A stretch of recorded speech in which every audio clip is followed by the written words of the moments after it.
Hello there, it's Thomas Maher from DiamondF1.com reporting here at the end of Sunday's Monaco Grand Prix. And as you can probably hear, I am absolutely surrounded by parties. The nightclubs are in full flow, La Rascas jammed full of people.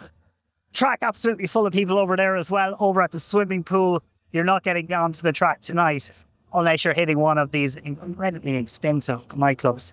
But anyway, let's talk about what happened on track today. Lando Norris, he won the race, fulfilling a childhood dream today.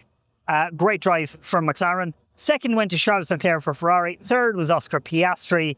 And fourth went to Max Verstappen. Max started on the hards, the top three on the mediums. And Max inherited the lead when those top three pitted. And then Max stayed out until lap 76 on the mediums, just hoping and praying for something to happen. Either a safety car or a red flag that would have absolutely transformed his fortunes in the closing stages and given him that win. But ultimately, Red Bull, they didn't get that little bit of luck. He did have to pit for the second time. He did that on lap 76 and fell down to fourth place, which was always pretty much guaranteed for him from around the halfway point of the race because the gap had opened up so much to Lewis Hamilton behind.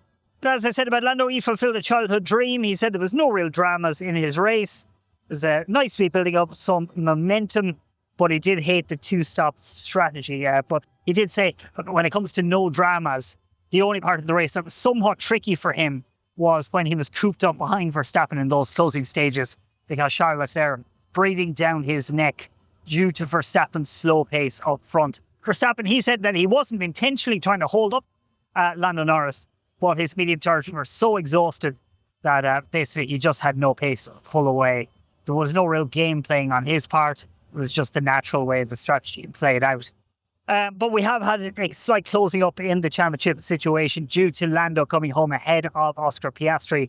And it's now a race win between Piastri and Max Verstappen in third place. And a gap really opening up then to George Russell behind after a bit of a disastrous race weekend for Mercedes. What can we say about today, really? The two-stop strategy, very much the big talking point of the day. Did it work or not? That's kind of hard to judge, really. Definitely the sense that we got from talking to Christian Horner, Toto Wolff, Andy Cowell is that it was worth the go. It was worth the experiment to see whether the two-stop strategy would work. Because as Jonathan Wheatley said, the one-stop strategy very much rearranging chairs on the deck of the Titanic. It wasn't working. We would have been given a processional race and everyone would have been complaining if we had the usual rules. So the two-stop strategy, which was voted in a month or two ago, 2 or 3 months ago, we did try that.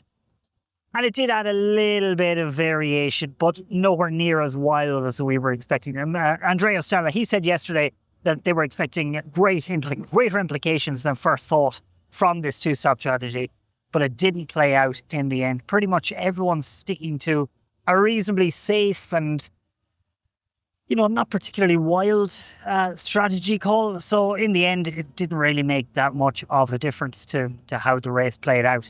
But what I suppose we do need to talk about is why this two-stop strategy gamble was taken in the first place. And that is simply because Monaco in recent years has produced very boring races. You look to Daniel Ricciardo in 2018 where he was down 160 horsepower and still won the race. That shouldn't really be possible.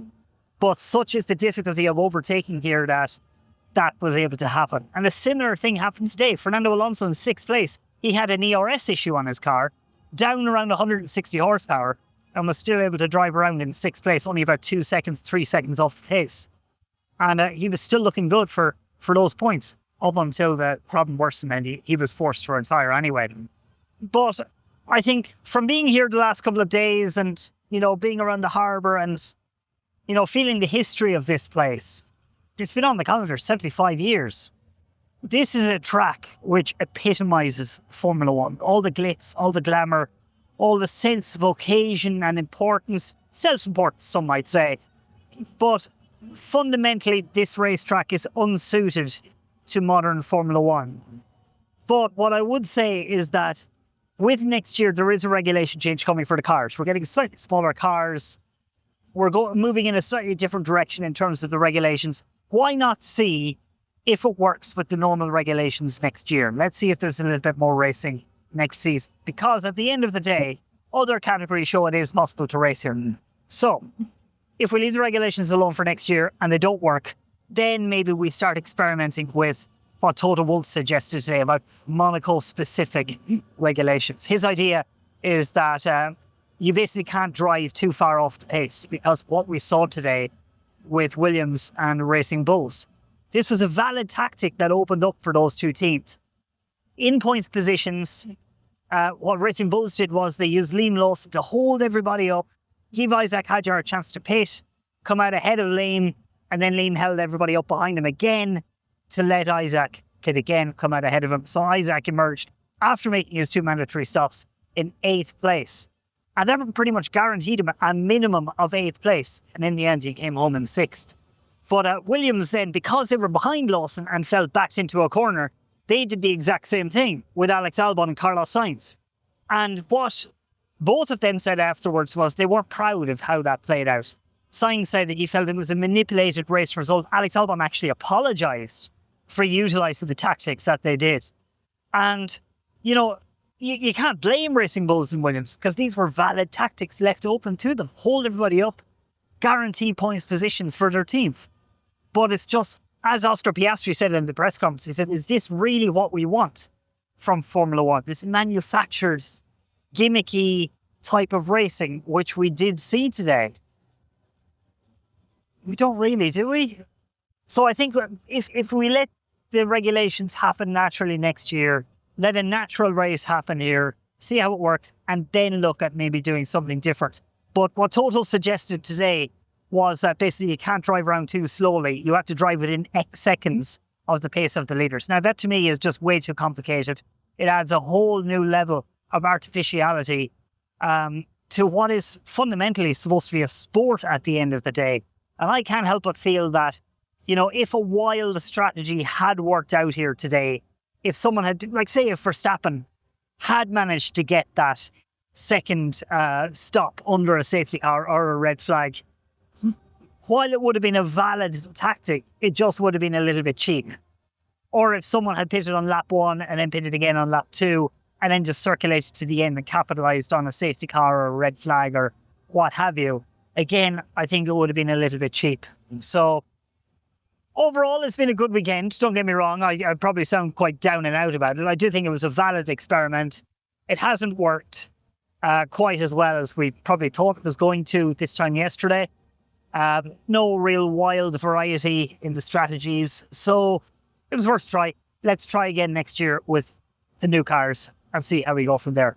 But let's talk about what's coming next this season, and it is Barcelona up next. And the technical directive, which is going to clamp down on the flexibility of the front wings.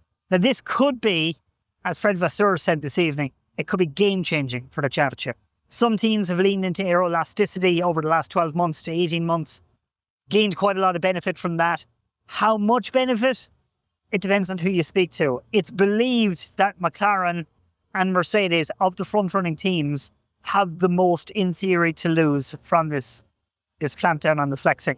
In theory, Red Bull and Ferrari stand to gain a little bit because they weren't quite as advanced in their levels of aeroelasticity. It remains to be seen what's going to happen. It could all be damn squib. We could arrive in Barcelona and absolutely nothing changes. Or we might get a big mix-up as the teams are forced to bring along stiffer front wings. Either way, we're an eighth of the way through the championship as we stand. Things are tightening up in the top 3 between Oscar in the lead, Lando in second, Max in third, and it's starting to turn into that 3-horse race. And yeah, stay tuned to PlanetF1.com throughout the week for all the reaction to this weekend. I'm on the ground again in Barcelona next weekend. Hope you can join us. As I said, stay tuned to Planet F1 on the website and of course across social media. I'm off to find the nightclub.